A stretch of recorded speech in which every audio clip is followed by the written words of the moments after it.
Returning to Rome felt like reopening a part of myself I thought I left behind. The Colosseum rising into the morning light awakened something deep and familiar in me. As my hand traced the ancient stone, I felt a quiet ache surface, as if the walls themselves recognized my touch from long ago. Even as a new crowd flowed around me, the city's rhythm wrapped itself around my chest with the same subtle pull I remembered, welcoming me back without question. Stepping inside the arena overwhelmed me more than I expected. Its size, its weight, its history. In the stillness of early morning, the Colosseum felt vulnerable, almost human, and I realized I hadn't returned for the city itself. I had returned for who I became here. A vendor's warm gesture of water reminded me how even the smallest kindnesses echoed louder in a place like this. When the crowd erupted, the roar rushed through me like a returning heartbeat, reminding me that I hadn't just missed Rome, I needed it. Watching the gladiators enter the arena stirred a fragile reverence inside me. Their steps carried stories of courage and survival I could feel even in the silence. Months later, the marketplace embraced me with the familiar noise and heat. It reshaped me a little more each time I returned. Dust drifted through the beams of light in the arena like suspended memories, and I held still, afraid to disturb them. As the crowd leaned forward together in a single breath, I felt myself lean with them, no longer just a visitor but a part of something larger. Trumpets echoed through the stone corridors, stirring emotions I hadn't realized were waiting beneath the surface. Years passed before I returned again, but the Colosseum stood unchanged, and seeing it felt like a soft recognition of an old friend. Watching workers prepare the arena humbled something inside of me. Their quiet devotion carried more truth than any spectacle. The marketplace noise then wrapped around me like a familiar melody. Each sound reminded me of the versions of myself that had walked these streets before. On the quieter days, the arena felt almost tender, revealing a soft, hidden side of its story. Walking the empty corridor beneath the stands, I heard echoes of lives long gone, their presence brushing gently against my own. When golden light poured into the arena, it softened the stone and the shadows and even the pieces of myself I tried to hold together. Another return settled into me like an overdue truth. Rome didn't do the changing, it changed me. Just before an event began, the entire crowd leaned in as one, and I felt connected to strangers across centuries.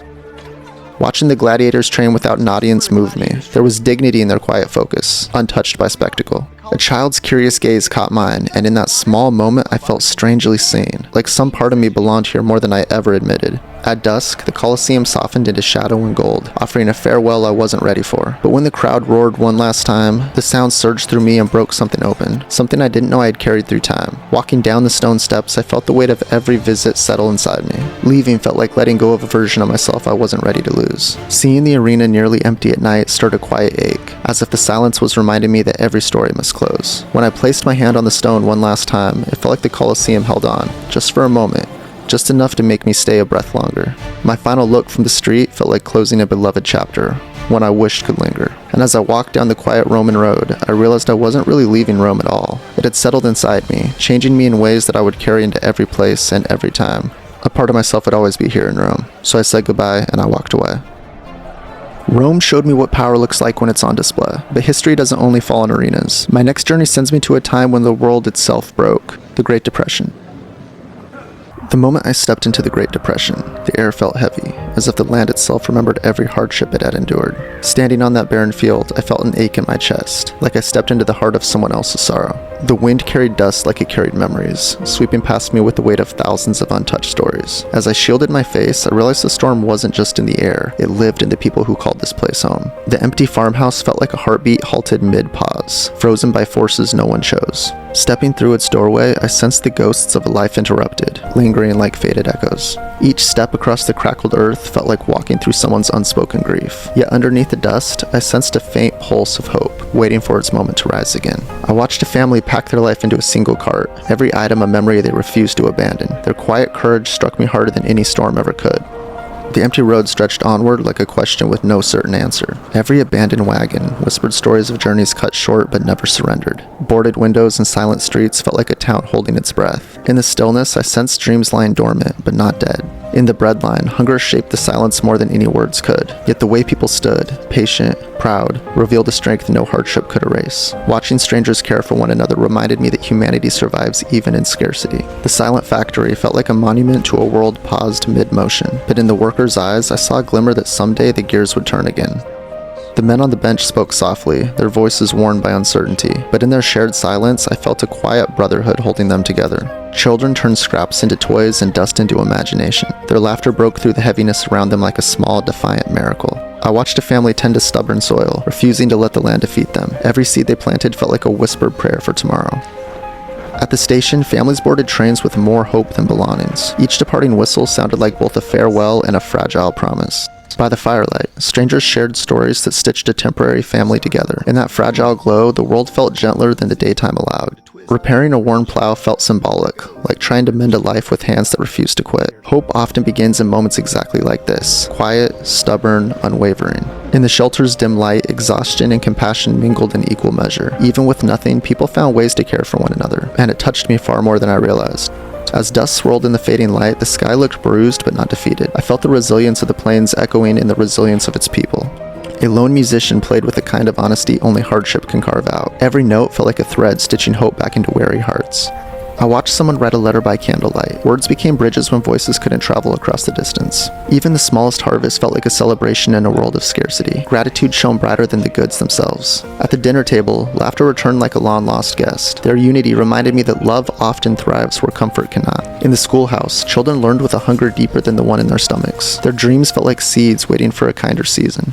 On the streets, people gathered not out of anger but out of necessity, demanding dignity in a world that had forgotten its fairness. Their courage stirred something in me, a reminder that hope often begins with a single raised voice. At dusk, the horizon glowed as if answering the stories I'd carried through the day. In that quiet moment, I felt both the weight of their struggle and the strength behind their survival. Watching children sleep by the fire felt like witnessing the future resting in fragile hands. Their peace was a quiet reminder of what everyone here fought to protect. When the machines rumbled back to life, the sound felt like the world exhaling after a long silence. It was a small rebirth, but a powerful one.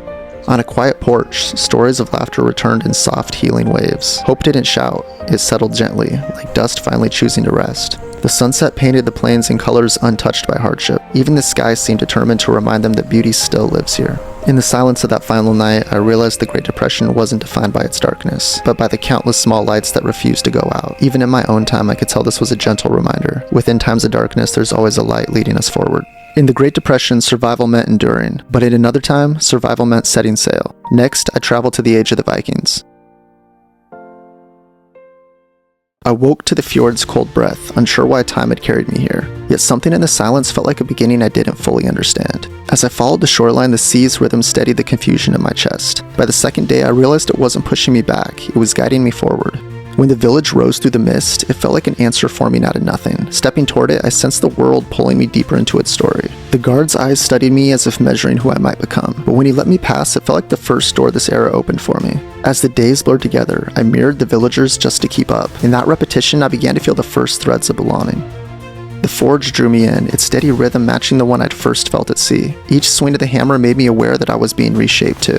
Helping with firewood grounded me in their daily struggles. Every task reminded me that survival here wasn't individual, it was shared. When they told me to visit the seer, I went carrying their curiosity and my own. Her eyes held a recognition I couldn't place, as if she sensed why I was truly here. That night around the fire, their stories felt different, less distant, more familiar. And for a moment, I wasn't observing their world, I was a part of it. Working on the launch ship felt like preparing for something inevitable. The rhythm of the rope and the wood echoed the quiet changes stirring inside me. When the storm hit, I moved with them instinctively. Surviving it together made me realize how deeply their strength had begun to shape mine. The storm's passing led into a ritual of gratitude I didn't expect. Standing among them, I understood why they honored the forces that ruled their lives.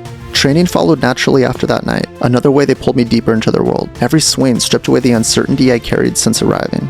Weeks later, I returned to the seer not for answers, but for clarity. Her warning felt like a truth I was finally ready to hear. As winter settled over the village, I noticed how naturally I moved within it. The cold reshaped the land, and it quietly revealed how much I had changed too. Preparing the launch ship had bonded me to the crew more than I realized. When they asked me to join them, it felt less like an invitation and more like a calling. They taught me knots with the same patience this world taught me everything else. Each lesson tightened my connection to the life I was stepping into. Rowing practice burned through my muscles, but steadied my racing thoughts. With every pull, the rhythm of this place settled further into me. The feast before departure felt like a quiet acknowledgement of how far I'd come. Their acceptance wasn't spoken, it was lived. Stepping onto the launch ship, I felt the sea's pull as clearly as if it had been calling me since the day I arrived. It no longer felt like a foreign journey, it felt like mine. Days on the water blurred into a steady rhythm I didn't know I needed. The simplicity stripped me down until only the truth remained.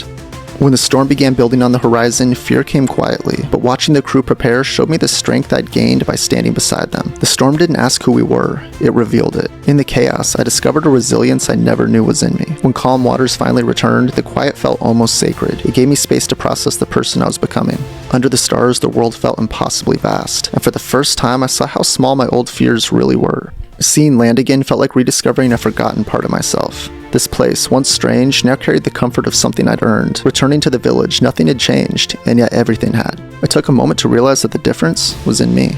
As we shared stories again, I heard my own journey reflected in theirs. The line between outsider and kin had quietly disappeared. The seer's final gaze felt like a farewell she'd seen coming all along. Her silence told me I was ready for whatever came next. Standing above the fjord, I understood how deeply this place had marked me. Part of me would forever belong to this world that reshaped my soul. I took a deep breath and I walked away. The Vikings chased new horizons across the sea. Next, I'm sent somewhere that searched for meaning in the sky, the Maya Empire.